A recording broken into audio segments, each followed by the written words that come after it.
Big boss मराठीच्या नवीन सीझनमध्ये दर दिवशी काहीतरी घडताना दिसतं.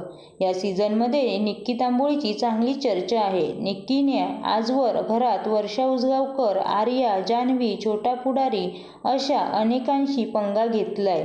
त्यामुळे घरात कायम नवीन राडे पाहायला मिळाले. निक्कीने नुकतंच घरात अंकितासोबत भांडण केलेलं दिसतंय.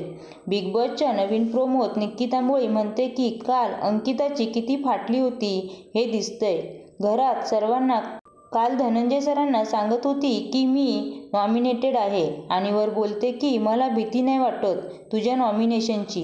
इतकी फटीचर आहे ना. बिग बॉस काल यांचं वेगळं रूप बघितलं.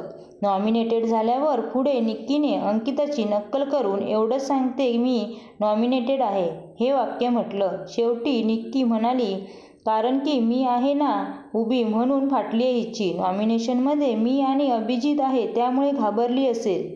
निक्की मोठ्याने बोलत होती. पुढे अंकिताने हे ऐकलं. ती बाहेर येऊन निक्कीला म्हणाली तू मला बोलतेस का? डायरेक्ट बोल ना तोंडावर. अशा शब्दात अंकिताने निक्कीला चांगलंच सुनावलं. आता या दोघींमधला वाद आणखी कोणत्या टोकाला जाणार हे आजच्या भागात कळेल.